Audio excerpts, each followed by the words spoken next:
something you're very passionate about. Think about the one thing that excites you so much that you lose yourself doing it. Think about what it is that you do that when you're in the middle of it, people look at you and have a hard time understanding, why does that person like this thing so much? I think that for some of us, this might be sports, or music, or art, or our careers, or something like that. But for whatever it is that gets you all jazzed up and excited, I want you to take a second and think about where you were when you first started with this thing. You probably knew absolutely nothing. This thing was completely foreign to you. And somehow you came to know so much about it that it is your thing. It is the thing that you love, that excites you, whether it's sports, music, dance, whatever it is. And I see no other way to describe that journey from knowing absolutely nothing to it being your thing other than some type of adventure. Now, if you think about this passion of yours, and if you think of the climax of whatever it is, the peak of whatever it is, whether it's the symphony orchestra, the Super Bowl, the World Series, whatever, take somebody who knows nothing about that and plug them in to where you are right at that moment, right at the peak. What do they feel? They're confused. They don't get it. It's irrelevant to them. It's kind of silly. And they're probably looking at you saying, what the heck's the matter with this guy? Why does he like this thing so much? But now, think back again to the beginning of this passion of yours. Whatever this thing is that you do. What did you know about it at the beginning, and what do you know about it now? For me, when I think about these things, one thing that comes to mind is guitar. For the last 12 or 13 years, I've been playing guitar. And I remember when I first got my guitar, my godmother got it for me for my birthday. I got this big box, I rip open the packaging, I rip open the box. I see it's a guitar, I get so excited, I pull it out, I pull out the stupid twist ties, I start strumming on the thing, and like an idiot, I tell myself, hey, that sounds pretty good. For any of you who play music, you know that you just can't pick up an instrument for the first time, start slapping on the thing, you expect it to sound alright. And so for the last 12 years, I've been on this journey, I've been on this adventure with guitar, where I started from knowing absolutely nothing. I started to take lessons, I would watch videos online, I'd listen to professionals, I figured out where my weaknesses were and where I needed to improve. I played with people better than me, and I played with people worse than me. And I've finally gotten to this point in my life where I can play a song half decent. And when I'm able to play a song now, I think to myself not, oh wow, this is fun, I'm having a good time.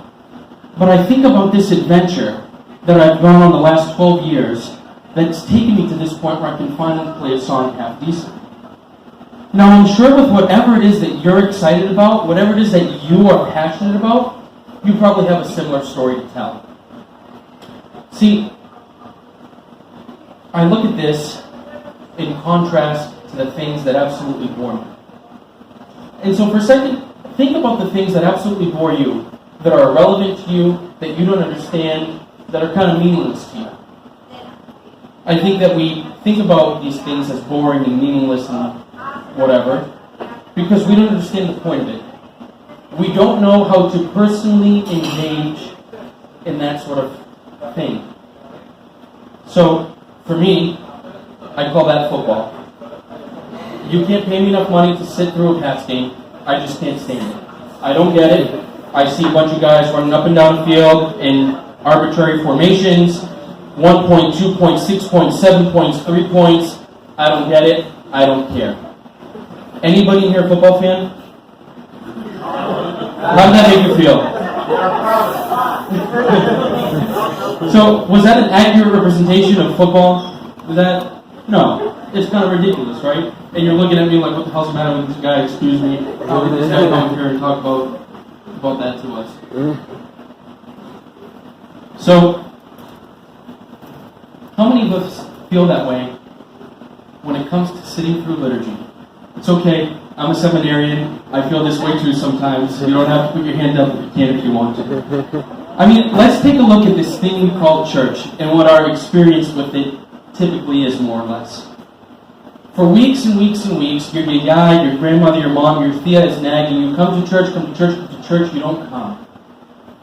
You think to yourself, if I go and sit through 2 hours, maybe I can get this lady off my back. Maybe you have a memorial to go to for somebody that passed away, so you're kind of obligated to go. Or maybe it's a feast day and you decide, all right, I'm going to go. Whatever the reason is, you get up at some ungodly hour on a Sunday morning or some inconvenient time on a weekday, and you get yourself there. And what happens when you get there? You get out of the car, you walk inside the door, you take out your wallet, you go up to the pangari, there's an old man in some blazer looking at you as you put your dollar in your tray. You take a candle, you go up to light it, you're waiting in a line of old ladies who are doing their cross and all sorts of vows and weird things to get there to light the candle. You finally do that. Now you have to wait in this same line of old ladies to kiss the icon. Now you get up to this icon, and all the old ladies have covered it in their lipstick and saliva, and you're looking for like that one spot that you know that you're not going to catch some sort of disease by like kissing because of all the other ladies that have come up and you know, rubbed their lipstick and whatever all over the icon. Alright, whatever. You finally get into the church, and before you can even sit down, it hits you like a freight train. The choir ladies and the baseball organ. And if it's not the old ladies, it's an old nasally chanter. And even if you have a good chanter, then you're sitting there with your watch, counting how long it takes him for one syllable to finish. And it's absolutely ridiculous sometimes. So then you finally sit down, and you're trying to concentrate, and your dad, who brought you here, isn't helping, because the whole time she's standing up, sitting down, doing this whole thing, and as you're trying to ignore, as you're trying to pay attention, as Father Nick is saying whatever the heck he's saying, your dad's over here, 2 syllables in front of him, trying to flex on everybody, showing that she knows what the heck is going on. And you're like, alright, Grandma, sick, thanks. You sit down, you're like, alright, I'm going to get through it. It's all good. Now it comes time for communion. And if you're in a parish like mine, St. Thaddeus in Rossendale, before the priest can even come out with the chalice and say, with the fear of God, everybody stands up and starts elbowing each other trying to get up first to the chalice as if it matters. But because you're not about that, you wait at the back of the line until it dies down. And as you're waiting in the back of the line, you see 200 people in front of you, and you see this going on. The same spoon that's about to go in your mouth is going in 200 people's mouth. And you're mentally preparing for that. You finally get up to the chalice, and you have 2 pubescent altar boys staring at you in the face while you're playing this game of, am I too close, am I too far, is my mouth open wide enough, is the priest just going to kind of drop it in, do I got to close my mouth? You figure it out. You try to go back to your seat while taking like 2, 3, 4, 5 pieces of andidoro without anybody noticing. And as you sit there, and you're like thinking about how you're going to tell your therapist about this traumatic event, the liturgy finally ends, and then the priest has the audacity to speak for the next 10, 15, 25 minutes about God knows what. 40 in this church over here. And so, let's just, for the sake of time, skip the awkwardness that's coffee hour. Let's just not go there for now. But I struggle with this because if this is our experience with church, and if this is where church ends, why the heck do we go? Why in the world would we want to do this thing? I mean, this idea, you take God out of it for a second, and it's silly. It's kind of weird. It's like, why would we do something like this? And with anything else we don't understand, it's easy to just say, that's it. Doesn't matter. Football, I don't care. Doesn't matter. For you might be dance, doesn't matter. Books, so what? To each his own, right? But now, when you put God and eternity into the mix, it's a little bit harder for us to just kind of walk away from this thing. And so what I want to know is how we move past church being this like boring obligation and this thing that we have to do to it being something meaningful and exciting and worthwhile. I want to know why my yaya gets up at the crack of dawn every day to sit there for 2 hours, up and down, swinging her hand around her cross. Anybody here from Pawtucket? Yeah.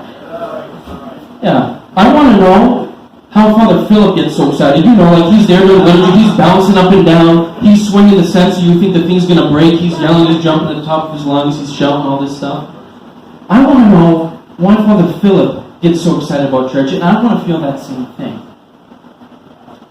But I think for church to be relevant and exciting and meaningful for us, just like anything else we're passionate about, just like anything else we found meaning in, it has to become an adventure. You can't fully appreciate an all-star game of football or baseball or whatever walking in off the street. You can't expect to understand or appreciate an art exhibit without any knowledge of art. You can't expect to understand the greatest novel without first having read some books and kind of understanding literary form. So, if church is going to be meaningful for us, it has to be an adventure, a personal adventure. But before we get to kind of how we do that, I think it's important to talk about the why. Why does it matter? Why should I bother with this thing?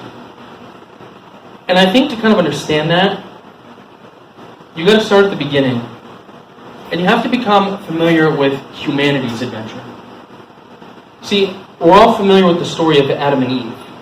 But I think for the most part, we are familiar with some sick, perverted, twisted version of the story where God creates people for some arbitrary reason and He punishes them because He gave them some silly rule we don't understand.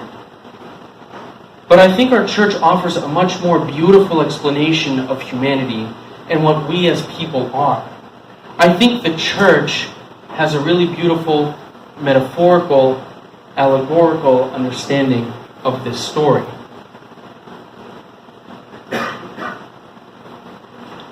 So out of His immense goodness and love, God creates the world and everything in it. And at each completed stage, God looks at what He made and He says, it is good. He creates the earth, He creates the land, the sea, the stars, the plants, the animals, and He says it is good. Now He creates humanity. And He doesn't say it's good. Genesis doesn't say that. See, God creates Adam, which in the original Hebrew means humanity. And as soon as He creates humanity, He creates Eve, which in the original Hebrew means life. So God creates humanity and He creates life. And at the same time, as soon as He does that, He gives the command, you shall not eat from the fruit of the tree of knowledge of good and evil. Alright? What the story tells us is that God established some ground rules for their life on earth. He created some ground rules for humanity's relationship with God. So we learn in the story that man ends up turning his back on God. And because of that, pushes itself, humanity itself, outside of paradise. And because of that, man subjected itself to the death, sickness, corruption, anger, jealousy, anxiety, insecurity, and resentment that we know today. So great. Now what? See, I think this is the beginning of the most beautiful love story. In every other religion, in every other system of belief, you see a theme of humanity chasing after God, trying to appease God. But that's not our story. Our story is one of God coming and chasing after us. And I think that's a really beautiful difference that we have, and something really special. So in the ultimate act of love, God Himself becomes everything He is not. God, who is eternal and perfect, comes down, takes on our human form in Jesus Christ. He subjects Himself to everything that we see, everything we experience, the corruption, death, sickness, anger, jealousy. He sees all of that firsthand, not from some chair up in the sky, but right here down on earth with us. And so what happens? God tries to teach people Christ himself tries to teach people the correct way to apply his law, to apply his teachings that people have been perverting for generations and generations for their own gain. And what was the response? Out of their fear, anger, and jealousy, the people end up killing him. And they don't just kill him, but they kill him in the most brutal of ways. They crucify Christ. So, I'm sure a lot of us are familiar with kind of a 4th and 5th grade Sunday school sort of explanation of the crucifixion, because that's all I've been familiar with until just recently. Now see, a few things I didn't understand about the crucifixion is this. Before they crucify you, they sit there and they beat you half to death. They make you carry this 300-pound wooden cross up a hill while they're beating you. And if you haven't died from the exhaustion and the torture, what they do is they stick this cross down on the ground. They lay you down on it, flat on your back. They tie you to it with your arms outstretched. And we often like to think, okay, they put a couple nails in the hands. We're not talking about nails here. We're talking about metal stakes, about this big. And we're not talking about the hand. You know this pressure point right in between the two bones that make up your arm? We're talking about these metal stakes going right through there. And these same metal stakes aren't going through our feet. They're going right through your shin bone. And so as you're laying on your back, and they've done this, if you're still alive at that point, they lean you up, and they put the cross up. And now the death on the cross is one of this. You're sitting constantly trying to negotiate, am I going to hold myself up from this pain in my hands, which is going to tear apart my arms, quite literally, or am I going to support myself by the nails in my feet? And as you're doing this dance of where do I put my weight, you end up slowly suffocating. And this is what happened to Christ. This is what happened to our God.